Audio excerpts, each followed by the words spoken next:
रहीम अस्सलाम वालेकुम dear student, I am Kashif Sheikh. First year biology में चैप्टर नंबर 4 में आज हमारा बहुत ही इंपॉर्टेंट लेक्चर नंबर 8 है, जिसका टॉपिक है लाइसोसोम्स। लाइसोसोम्स एक लॉन्ग क्वेश्चन के तौर पर आता है, बहुत ही इंपॉर्टेंट सवाल है और कंसेप्चुअल सवाल है। अक्सर ऑब्जेक्टिव और शॉर्ट क्वेश्चन भी इस सवाल में से पेपर में आ जाते हैं। तो सबसे पहले हम एटोमोलॉजी पढ़ेंगे। एटोमोलॉजी का मतलब होता है कि नाम, रीज़न फॉर नेमिंग, के नाम क्यों दिया गया इसे लाइसोसोम्स। अब सबसे पहली बात है कि ये दो लफ्ज़ों का कम्बिनेशन है जिसे हम कहते हैं लाइसो, जिसका मतलब होता है किसी चीज़ का टूटना, स्प्लिटिंग, और सोम बॉडी को कहते हैं। यानी कि लाइसोसोम वो ऑर्गेनेली हैं जो तोड़ने का काम करते हैं चीज़ों को। सेल के अंदर वो ऑर्गेनेली जो मुख्तलिफ चीज़ों को तोड़ने का काम करती है, जो बेनिफिट के लिए होता है सेल के लिए, उसे हम लाइसोसोम कहते हैं।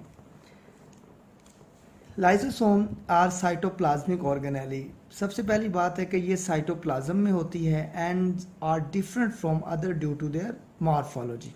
और ये बाकी ऑर्गेनेली से मुख्तलिफ है। किस बेस पर? अपनी मॉर्फोलॉजी की बेस पर। मॉर्फोलॉजी का मतलब अपनी बज़ाहिर शक्ल सूरत, ये आगे चल के भी हम देखेंगे मॉर्फोलॉजी बेस पर। तो सबसे पहली बात, आपको ये बात समझ आ गई कि लाइसोसोम साइटोप्लाज्मिक ऑर्गेनेली है और ये बाकियों से मॉर्फोलॉजी के पॉइंट ऑफ व्यू से डिफरेंट है। उसके बाद डिस्कवरी, एमसीक्यूज आर बहुत important. Lysosome were isolated as a separate component. अब यह लफ्ज़ है एज ए सेपरेट कंपोनेंट, इसका क्या मतलब है? बाज़ वक़्त जब इसकी डिस्कवरी नहीं हुई थी लाइसोसोम की, तो कुछ साइंटिस्ट का ख्याल था ये बाकी ऑर्गेनेली का हिस्सा है लाइसोसोम, ये अलहदा से नहीं है। लेकिन फर्स्ट टाइम डिडोवे या डिडोव साइंटिस्ट है 1949 में, उसने देखा कि इसका फंक्शन मुख्तलिफ है बाकी ऑर्गेनेली से।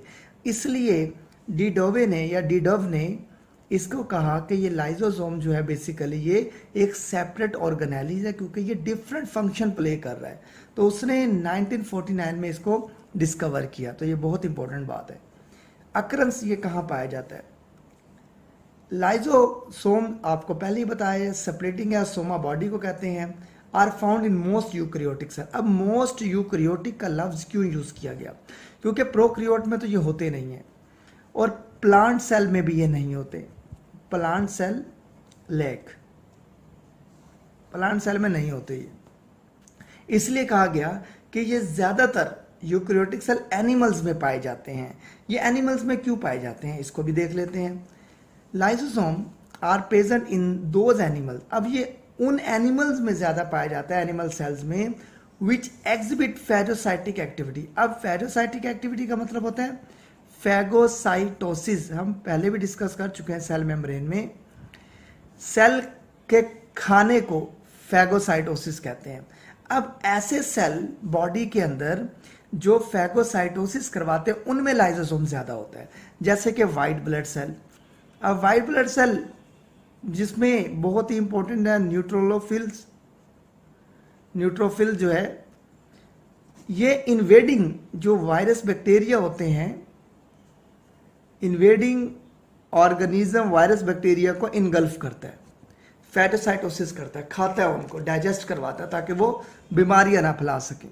तो इसलिए ये वाइट ब्लड सेल में लाइसोसोम ज़्यादा होते हैं। स्ट्रक्चर को देख लेते हैं।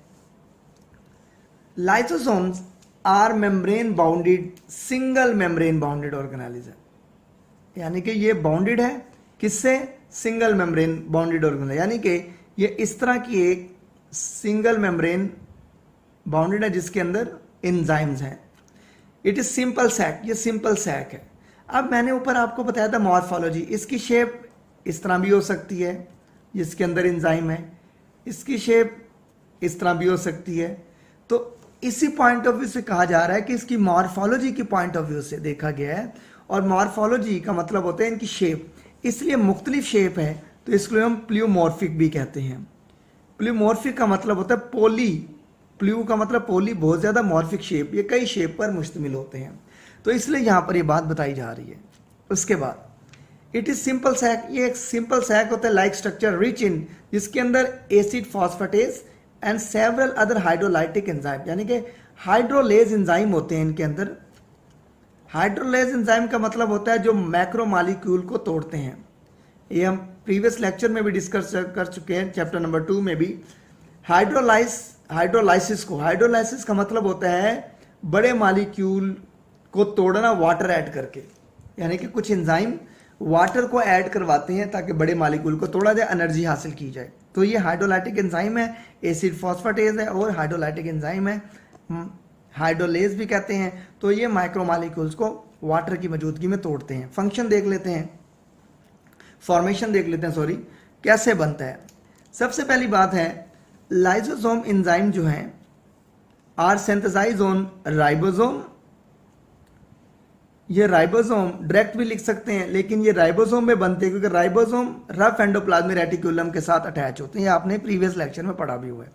एंड आर फर्दर प्रोसेस्ड, और फिर इसको एक प्रोसेसिंग यूनिट में भेजा जाता है ताकि ये फर्निश हो सके, इसकी जो इनएक्टिविटी है उसको एक्टिविटी में कन्वर्ट किया जाए या इसको अच्छी तरह फर्निश कर दिया जाए। वो फर्निश करने वाला कौन है? वो है गोल्जी ऑपरेटर। ये हम प्रीवियस लेक्चर में भी डिस्कस कर चुके हैं कि एंजाइम प्रोटीन होते हैं। प्रोटीन कहाँ पे बनेगी? राइबोसोम पर। राइबोसोम कहाँ पर है? रेफ एंडोप्लाज्मिक रेटिकुलम पर। रेफ एंडोप्लाज्मिक रेटिकुलम से वो गोल्जी वेसिकल की फॉर्म में जाएगा गोल्जी अपरेटस में। गोल्जी अपरेटस उसको फर्निश करेगा, फर्दर प्रोसेसिंग करेगा, उसके बाद उस प्रोसेसिंग एंजाइम को बड ऑफ कर देगा गोल्जी वेसिकल की फॉर्म में। उस गोल्जी वेसिकल को हम क्या नाम देते हैं? Primary lysosome. ये मैंने प्रीवियस लेक्चर में भी आपको पढ़ाया था। यानी कि मैं आपको सरसी सा बना के दिखा देता हूं। जैसे कि ये एक रफ एंडोप्लाज्मिक रेटिकुलम है, इसके ऊपर राइबोसोम लगे हुए हैं।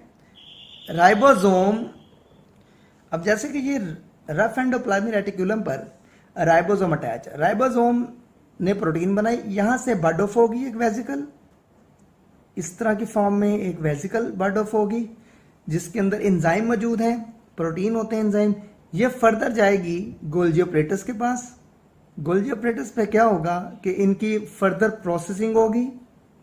फर्दर प्रोसेसिंग के बाद इसको बड, इधर से एक बड निकलेगी ऐसे, जो प्राइमरी लाइसोसोम कहलाएगी।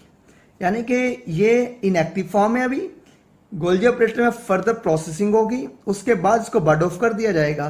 तो उस बड ऑफ वेसिकल को, जो गोल्जी वेसिकल हुई है यहां से, जो एक थैली गोल्जी ऑपरेटर से निकली है, उसको हम प्राइमरी लाइसोसोम कहेंगे। तो यही बात फॉर्मेशन में बताई गई है और ये मैंने आपको गोल्जी ऑपरेटर में भी बता दिया था। इसके बाद डायग्राम को डिस्कस कर लेते हैं। बहुत ही इंपॉर्टेंट इसकी डायग्राम है। ये आपके सामने ये डायग्राम दिखाई जा रही है एक, इसको हम फर्दर डिस्कस भी करेंगे। अब यहां पर बताया जा रहा है, कुछ फंक्शन इसके बताए जा रहे हैं। ये जैसे कि आपको नजर आ रही है सेल मेम्ब्रेन है सारी की सारी, ये सेल के अंदर स्ट्रक्चर है। यहां तक तो हमने प्रीवियस लेक्चर में डिस्कस कर लिया था प्राइमरी लाइसोसोम। अब प्राइमरी लाइसोसोम का आगे फंक्शन डिस्कस करना। देखिए यहां पर भी यही बात बताई जा रही है कि प्राइमरी लाइसोसोम कैसे बनेगा। ये मैंने अभी आपको डायग्राम बना के भी दिखाया कि रफ एंडोप्लाज्मिक रेटिकुलम पर राइबोसोम लगे होते हैं। राइबोसोम से एक ब्लब्स यानी कि बडिंग हो जाएगी एक वेसिकल, जिसे ट्रांसपोर्ट वेसिकल करें, जिसके पास एंजाइम है, और एंजाइम कौन से? इनएक्टिव। अभी उन्होंने फर्दर प्रोसेसिंग के लिए गोल्जी ऑपरेटस में गए। गोल्जी ऑपरेटस क्योंकि सेल सिक्रीशन का काम करता है और ये स्टैक है सिस्टर्नी का जो आपस में जुड़ा होता है, इसके अंदर फर्दर प्रोसेसिंग होगी और यहां से एक बड ऑफ होगा वेसिकल जो कि एक्टिव एंजाइम को लेकर जाएगा, क्योंकि यहां पर जो एंजाइम है इसके पास वो इनएक्टिव है। ये जो प्राइमरी लाइसोसोम में आपको डॉट नजर, ये एंजाइम ये एक्टिव हो चुके हैं। क्यों? क्योंकि गोल्जी ऑपरेटर ने उसको फर्दर प्रोसेस कर दिया है। तो इसलिए यहां पर भी बात बताई जा रही है कि प्राइमरी लाइसोसोम ऐसे वेसिकल, गोल्जी वेसिकल जो गोल्जी ऑपरेटर से निकलते हैं, बड ऑफ होते हैं, उन्हें हम प्राइमरी लाइसोसोम कहते हैं। अब ये इसके दो फंक्शन बताए जा रहे हैं, वो हम अभी इसको डिस्कस भी कर लेंगे साथ साथ। तो प्राइमरी लाइसोसोम तो हमें समझ आ गई। अब सेकेंडरी लाइसोसोम क्या होता है? अब primary lysosome fuse with food vacuoles, they digest the food particles and become residual body called secondary lysosome या ऑटोफैगोसोम भी कहते हैं। अब ये बहुत इंपॉर्टेंट बात है, सेकेंडरी लाइसोसोम किसे कहते हैं, मैं आपको डायग्राम से समझा देता हूं।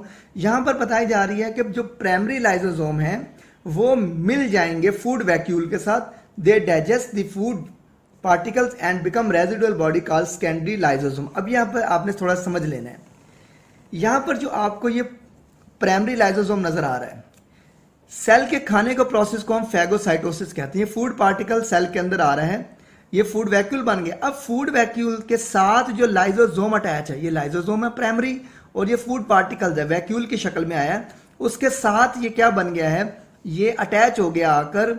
इस अटैच होने को प्राइमरी लाइसोसोम को फूड वैक्यूल के साथ, उसे हम लाइसोसोम कहते हैं, क्योंकि ये इसके साथ अटैच होगा, ये फर्दर डाइजेशन करेगा, डाइजेशन करके फूड पार्टिकल छोटे छोटे हिस्सों में कन्वर्ट कर देगा। ये आपको नजर भी आ रहे हैं छोटे छोटे हिस्से, तो उसको हम सेकेंडरी लाइसोसोम कहते हैं।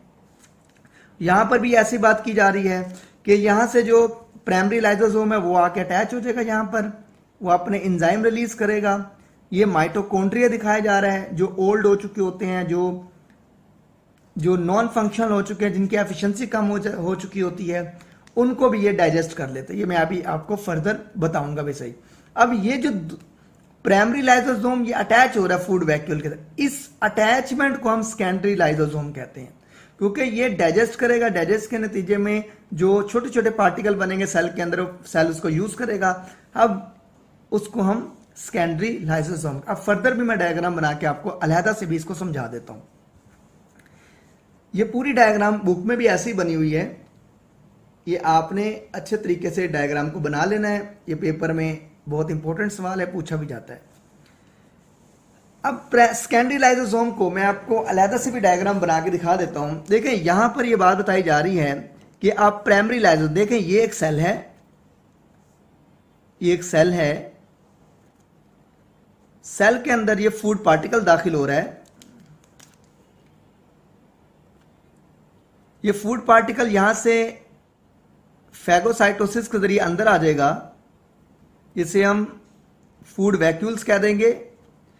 गोल्जी ऑपरेटस से, ये मैं पूरी डायग्राम नहीं बनाता, गोल्जी ऑपरेटस से लाइसोसोम, जिसे हम प्राइमरी लाइसोसोम कहेंगे, वो बर्ड ऑफ होंगे, वो आकर इसके साथ अटैच हो जाएंगे, यानी कि ये प्राइमरी लाइसोसोम इसके साथ अटैच हो जाएंगे।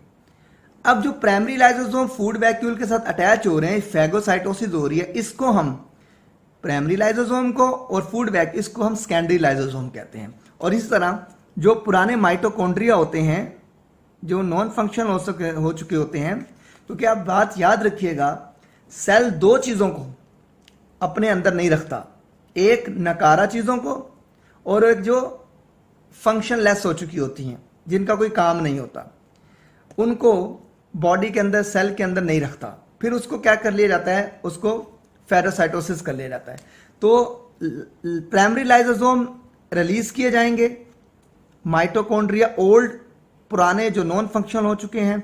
अब ये जो प्राइमरी लाइसोसोम और माइटोकॉन्ड्रिया, इनका कॉम्बिनेशन सेकेंडरी लाइसोसोम कहलाता है, क्योंकि ये डाइजेस्ट करेगा, डाइजेस्ट के नतीजे में क्या होगा कि छोटे छोटे पार्टिकल बनेंगे, उससे एनर्जी निकलेगी। क्यों एनर्जी निकलेगी? क्योंकि सेल के अंदर तमाम चीजें बायोलॉजिकल मॉलिक्यूल से मिलकर बनी हुई हैं। वही क्या कहते हैं, कार्बोहाइड्रेट है, लिपिड्स है, प्रोटीन है, और लाइसोजाइम जो एंजाइम है, जिसे लाइसोसोम एंजाइम, जिसे हाइड्रोलाइटिक एंजाइम हम कहते हैं, वो बेसिकली क्या कर रहे हैं, वो ब्रेक डाउन कर रहे हैं, वो बड़ी चीजों को तोड़ रहे हैं, जिससे एनर्जी हासिल होगी। तो यहां पर भी यही बात बताई जा रही है। ऑटोफेजोसोम को हम आगे भी डिस्कस कर लेंगे।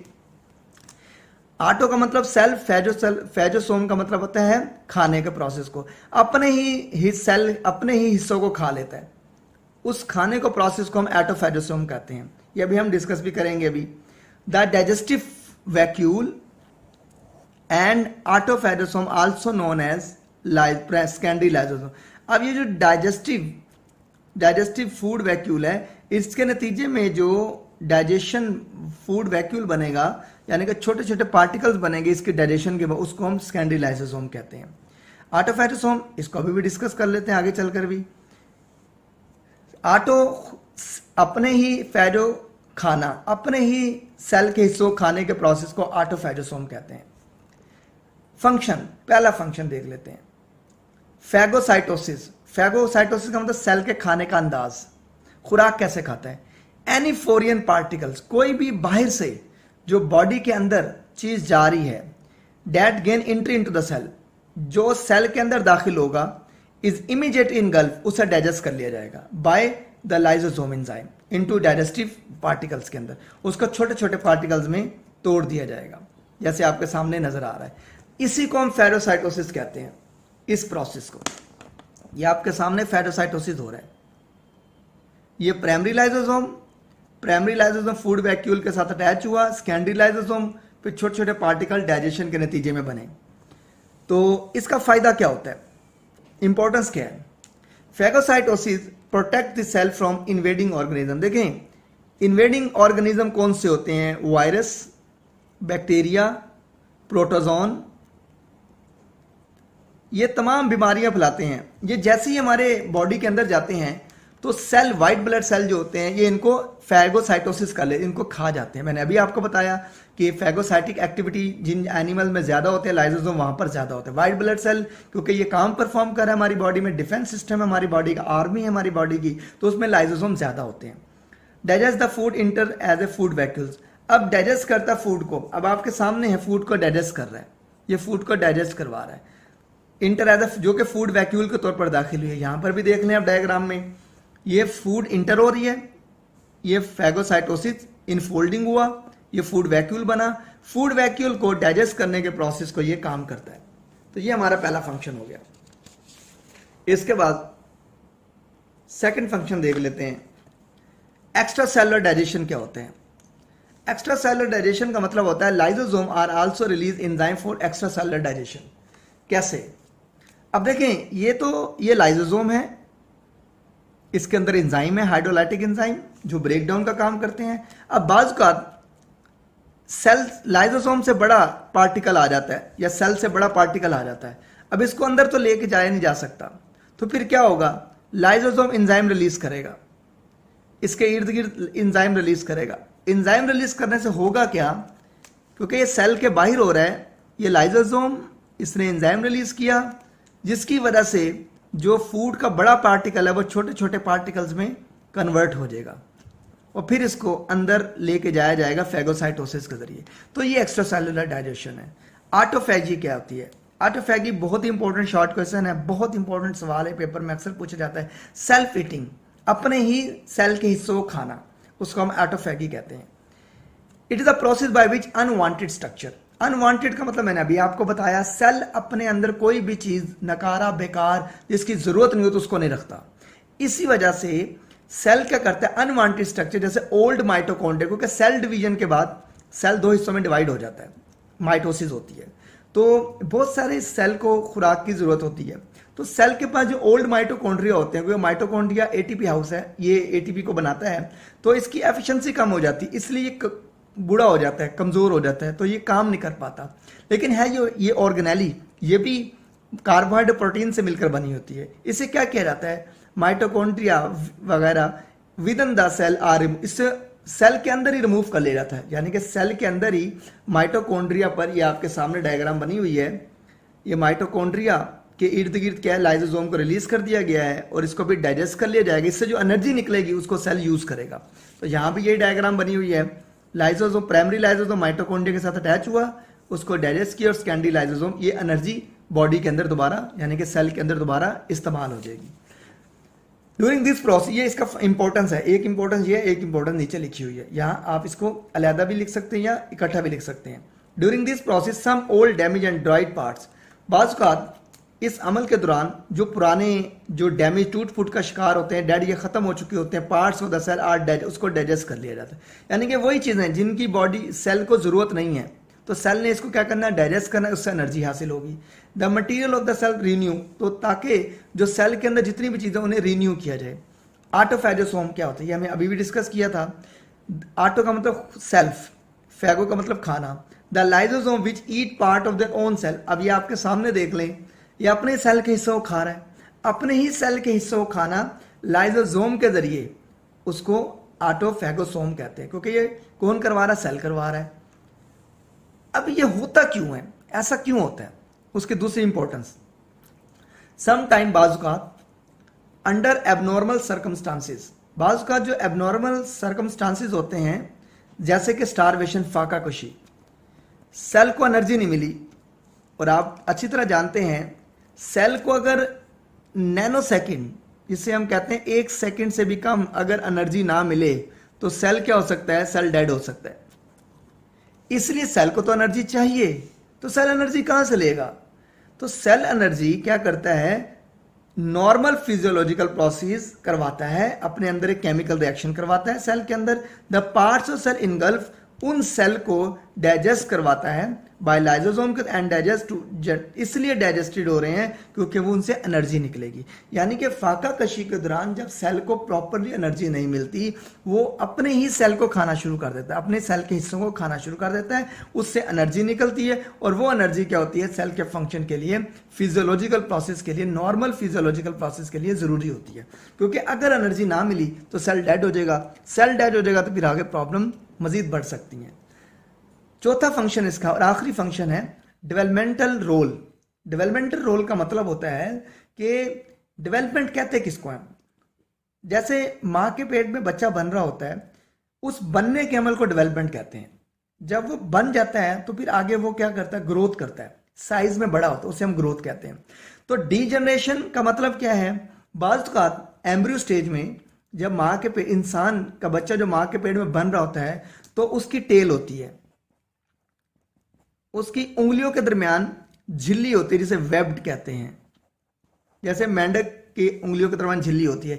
लेकिन इसकी किस्मत तय नहीं होती क्योंकि इन्होंने आगे चल के कोई काम नहीं परफॉर्म करना होता, इसलिए डेवलपमेंट के दौरान इसको डाइजेस्ट कर लिया जाता है। क्योंकि टेल के साथ अगर कोई पैदा होगा तो वो एबनॉर्मल होगा, तो इसलिए क्या होता है, इसको डाइजेस्ट कर लिया जाता है। During development process lysosome enzyme can also result in degeneration of cell. तो टेल को वेब्ड जो झिल्लियां हैं उंगलियों के दरमियान जो होती हैं, उनको क्या कर लिया जाता है, डाइजेस्ट कर लिया जाता है। तो बेसिकली ये है इसका फंक्शन। और आखिर में हम इसकी डिजीज पढ़ लेते हैं। बहुत ही इंपॉर्टेंट सवाल है, पेपर में अक्सर एज ए यही लॉन्ग क्वेश्चन आ जाता है, right a note on storage disease.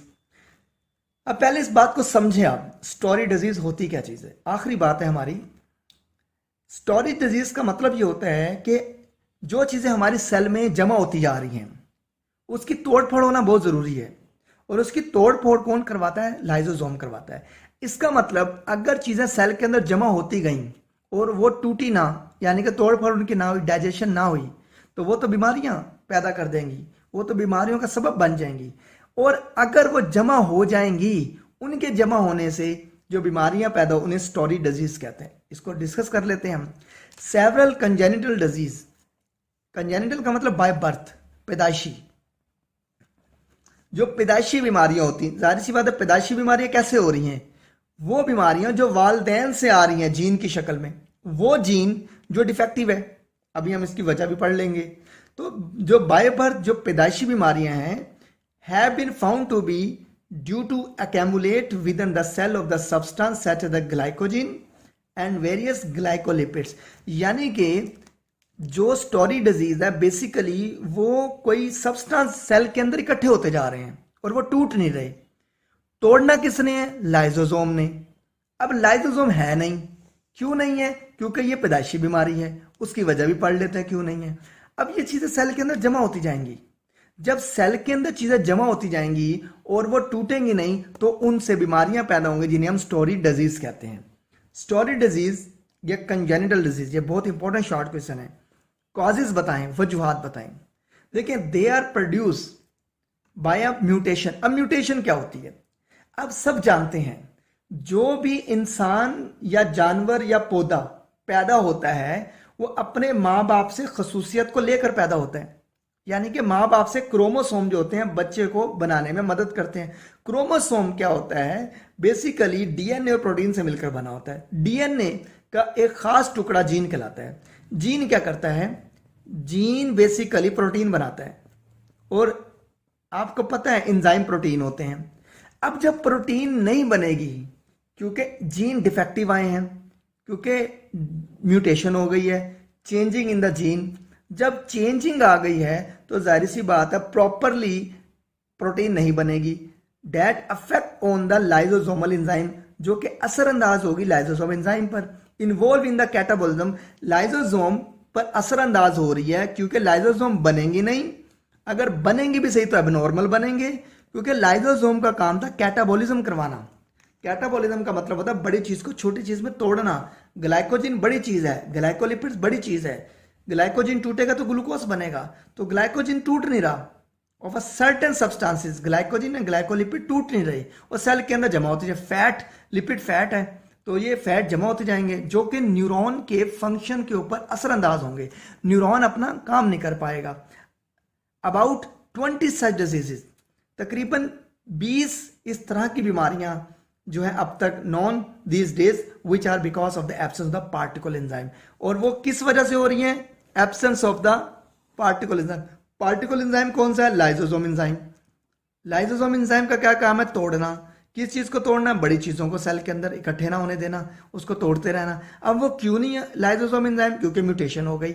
Mutation कैसे हुई? Change in the DNA structure में चेंजिंग होगी। वो चेंजेस कैसे आई? क्योंकि माँ बाप से बच्चों के अंदर जीन्स आते हैं, डिफेक्टिव जीन आएगा, चीज डिफेक्टिव बनेगी। जब चीज डिफेक्टिव बनेगा तो फंक्शन भी नॉर्मल नहीं होगा। अब 2 डिजीज आखिर में, ग्लाइकोजिनोसिस टाइप 2 एंड टी-सेक डिजीज। बहुत इंपॉर्टेंट शॉर्ट क्वेश्चन है, पेपर में बहुत पूछा जाता है। हमारी आखिरी बात है आज की। ग्लाइकोजिनोसिस टाइप 2 क्या होता है? ये टाइप 2 क्यों कहा गया? देखें, इसकी इन्वेंशन पर है, डिस्कवरी पर है। Type 1, type 2, type 3, type 4। पहली टाइप, ये बुक में नहीं है लेकिन मैं आपको इन्फॉर्मेशन दे रहा हूं। टाइप 1 1929 में हुआ था, इसको डिस्कवरी की गई थी। टाइप 2 को 1932 में किया गया था। टाइप 3 को 1947 में किया गया था और टाइप 4 को 1952 में किया गया। ये जस्ट इन्फॉर्मेशन है, आपकी बुक में नहीं है। तो ये ग्लाइकोजिनोसिस का ताल्लुक टाइप 2 से था, इसलिए इसको टाइप 2 डिजीज का नाम दिया गया। अब इसमें होता क्या है? ग्लाइकोजिन से निकला है, जिनोसिस का मतलब टूटता नहीं है। ग्लाइकोजिन सेल के अंदर जमा होता रहता है। अब जमा होने से होता क्या है? In this disease liver and the muscle, और आप सब जानते हैं ग्लाइकोजिन हमारी बॉडी में सबसे ज्यादा लीवर और मसल में स्टोर होता है। ग्लूकोज बनता जाएगा, जुड़ता जाएगा, बड़े यूनिट ग्लाइकोजिन में कन्वर्ट होता जाएगा और ग्लाइकोजिन लीवर में स्टोर होते जाएंगे और मसल में स्टोर होते जाएंगे। और जब जरूरत होगी ग्लाइकोजिन को तोड़कर दोबारा ग्लूकोज हासिल कर लिया जाएगा, क्योंकि प्राइमरी सोर्स हमारी बॉडी में एनर्जी क्या है? वो कार्बोहाइड्रेट ग्लूकोज है। और ग्लूकोज आप सब जानते हैं ईंधन है हमारी बॉडी का, हमारी तेल है हमारी बॉडी का, उसके बगैर हम जिंदा नहीं रह सकते। Liver and muscles appear filled with the glycogen within the membrane bounded organelle. यानी कि ये एक सेल है, सेल के अंदर लाइसोसोम नहीं है, ग्लाइकोजिन इकट्ठा होता जा रहा है। ग्लाइकोजिन का काम होता है कि वो वक्त आने पर जब एनर्जी की जरूरत पड़े बॉडी को, उसे तोड़ा जाए और उसे ग्लूकोज में कन्वर्ट किया जाए। अब कैसे कन्वर्ट करे? क्योंकि एंजाइम तो है नहीं यहां पर। क्यों नहीं है? क्योंकि पैदाइशी तौर पर विरासत से जीन ही नहीं आए जिन्होंने लाइसोसोम एंजाइम बनाने थे, जिन्होंने ऐसा एंजाइम बनाना था जो आपकी बुक में नाम तो नहीं है लेकिन मैं आपको बता देता हूं, डी ग्लूकोसाइडेज, जिसे एसिड फॉस्फेटेज डी ग्लूकोसाइडेज भी कहते हैं। ये एंजाइम जिसका काम था ग्लाइकोजिन को तोड़ना, वक्त पड़ने पर बॉडी को एनर्जी प्रोवाइड करना, ग्लाइकोजिन टूटकर ग्लूकोज में कन्वर्ट होगा, ग्लूकोज हमें एनर्जी देगा। अब ये एंजाइम विरासती तौर पर आया ही नहीं, जिसकी वजह से डैट डिग्रेड जो डाइजेस्ट करता है, तोड़ता है ग्लाइकोजिन को इनटू ग्लूकोज, इज एब्सेंट। जब ग्लाइकोजिन ग्लूकोज में टूटेगा ही नहीं तो ग्लाइकोजिन जमा होता रहेगा और ब्लड में ग्लूकोज लेवल कम होता जाएगा, जिससे क्या होगा? बीमारियां पैदा होंगी और मसाइल इंसान के लिए, सेल के लिए पैदा होंगे और उस वजह से जो बीमारी होती है हम ग्लाइकोजिनोसिस टाइप 2 कहते हैं। अब आखिरी बात, टे-सेक डिजीज। ये 2 साइंटिस्ट है, टे-सेक डिजीज, इन्होंने एक डिजीज डिस्कवर की। Tay Sachs disease is because of the absence of enzyme. ये भी एक एंजाइम की एब्सेंस की वजह से होता है। लाइसोसोम एंजाइम है। अब इसका काम क्या होता है? That involve in the catabolism lipids. अब आप सबको पता है हमारी बॉडी में लिपिड्स 2 जगह पर ज्यादा पाए जाते हैं, एक ब्रेन में जिसे फैट्स की सूरत, और एक हम देखते हैं कि एब्डोमिनल रीजन में फैट ज्यादा होते हैं। और अक्सर देखें जो बच्चे पैदा होते हैं जो मोटे होते हैं वो थोड़े से भोले भी होते हैं। क्यों? क्योंकि जो फैट होता है बेसिकली वो अगर जमा होता रहे ब्रेन में तो वो न्यूरॉन के फंक्शन के ऊपर असरअंदाज होता है, और न्यूरॉन अगर प्रॉपरली काम ना कर पाए तो कोऑर्डिनेशन, जो राब्ते का निजाम है जिस्म के अंदर, वो कमजोर पड़ जाता है। इसी वजह से जो फैट्स हैं वो न्यूरॉन में, ब्रेन सेल के अंदर इकट्ठे होते रहते हैं। और फैट एक बड़ी यूनिट है और उसको तोड़ने वाले एंजाइम जो होते हैं वो विरासत से नहीं आए होते। अकामुलेशन ऑफ लिपिड्स, अब वो फैट जो है, क्योंकि फैट लिपिड्स की फॉर्म है, वो ब्रेन सेल में जमा होते रहेंगे, led to mental retardation and even death. वो ज़हनी तवाज़ुन उन बच्चों का जो होता है वो ख़राब भी हो सकता है और इवन डेथ भी हो सकती है। डेथ क्यों हो जाएगी? क्योंकि फैट है, फैट चिकनाइयाँ होती हैं, ये जमा होती रहेंगी सेल्स के अंदर, जिसकी वजह से न्यूरॉन के फंक्शन प्रॉपर्ली काम नहीं कर पाएंगे। जब फंक्शन प्रॉपर्ली काम नहीं कर पाएंगे तो मेंटल रिटार्डेशन हो सकती है और जिससे इवन डेथ भी काज हो सकती है। तो ये स्टूडेंट हमारा बहुत ही इंपॉर्टेंट सवाल है, इंटरेस्टिंग सवाल है, इतना मुश्किल नहीं है लेकिन थोड़ा समझने वाला सवाल है। अक्सर पेपर में ये सवाल एज ए लॉन्ग आया हुआ है। स्टोरी डिजीज, लाइजोसोम बजाते खुद एक बड़ा सवाल है, वो भी पेपर में आया हुआ है, लेकिन स्टोरी डिजीज भी पेपर में अक्सर लॉन्ग क्वेश्चन के तौर पर आया हुआ है।